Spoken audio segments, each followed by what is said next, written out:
حکایت نمبر 6 بیوقوف کی صحبت۔ حضرت عیسیٰ علیہ السلام تیز تیز قدم اٹھاتے ہوئے ایک پہاڑ کی طرف جا رہے تھے۔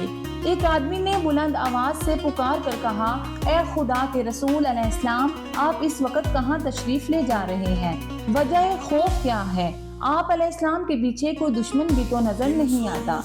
حضرت عیسیٰ علیہ السلام نے فرمایا، میں ایک احمق آدمی سے بھاگ رہا ہوں، تو میرے بھاگنے میں خلل مت ڈال۔ اس آدمی نے کہا، یا حضرت، آپ کیا وہ مسیحا علیہ السلام نہیں ہیں جن کی برکت سے اندھا اور بہرا شفا یاب ہو جاتا ہے؟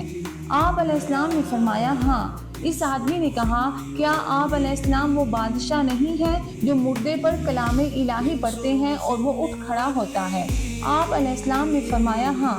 اس آدمی نے کہا، کیا آپ علیہ السلام وہ ہی نہیں ہیں کہ مٹی کے پرندے بنا کر ان پر دم کر دیں تو وہ اسی وقت ہوا میں اڑنے لگتے ہیں؟ آپ نے فرمایا، بے شک میں وہی ہوں۔ پھر اس شخص نے حیرانگی سے پوچھا، اللہ تعالیٰ نے آپ علیہ السلام کو اس قدر قوت عطا کر رکھی ہے تو پھر آپ علیہ السلام کو کس کا خوف ہے؟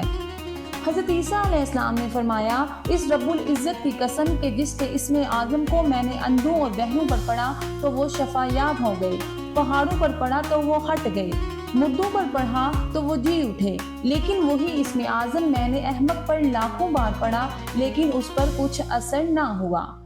اس شخص نے پوچھا، یا حضرت علیہ السلام، یہ کیا ہے کہ اسم اعظم اندھوں، بہروں اور مردوں پر تو اثر کرے لیکن احمق پر کوئی اثر نہیں کرتا، حالانکہ حماقت بھی ایک مرض ہے؟ حضرت عیسیٰ علیہ السلام نے جواب دیا، حماقت کی بیماری خدائی قہر ہے۔ اس حکایت کا درس حیات کچھ یوں ہے، بے وقوف کی صحبت سے تنہائی بہتر ہے۔